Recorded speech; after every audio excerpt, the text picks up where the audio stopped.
rough stuff going on. Just talk to people. There's some situations that I'm like, oh, Lord Jesus, please never, right? But they're going through them. They're facing them. They're fighting through them. Think about it. Worshiping him around the throne is going to be easy, right? I'm going to have my white robe on. I'm going to got my crown. I'm walking on streets of gold. But what about today? What about today when you are messed up? Right? When you have walked away from him, or you have questioned him, or when the pain is still fresh? Worship? How could I? So if we announce that we are going to have a special worship event service this Saturday night, if I say, hey, we're going to have a special worship, we're not. But if I was, we're having a special worship service this Saturday night here at POFW. We want everyone to come. We're going to have a special worship event. Tell me some things you think are going to be there Saturday night. What's going to happen Saturday night if I say that? Music. What comes to your mind?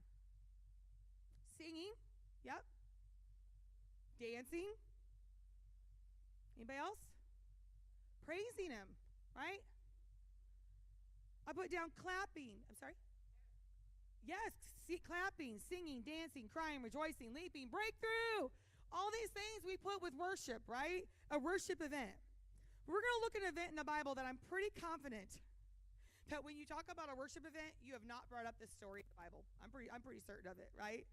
So let's look at Genesis 22. Now, you're very familiar with this story, I'm sure, of Abraham taking Isaac to be sacrificed. But I'm going to read these scriptures 1 through 13 real quick just to lay the foundation of the story. It says, chapter 22, now it came to pass after these things that God tested Abraham and said to him, Abraham? And he said, here I am.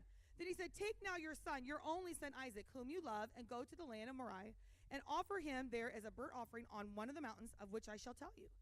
So Abraham rose early in the morning and saddled his donkey and took 2 of his young men with him, and Isaac his son. And he split the wood for the burnt offering and arose and went to the place of which God had told him.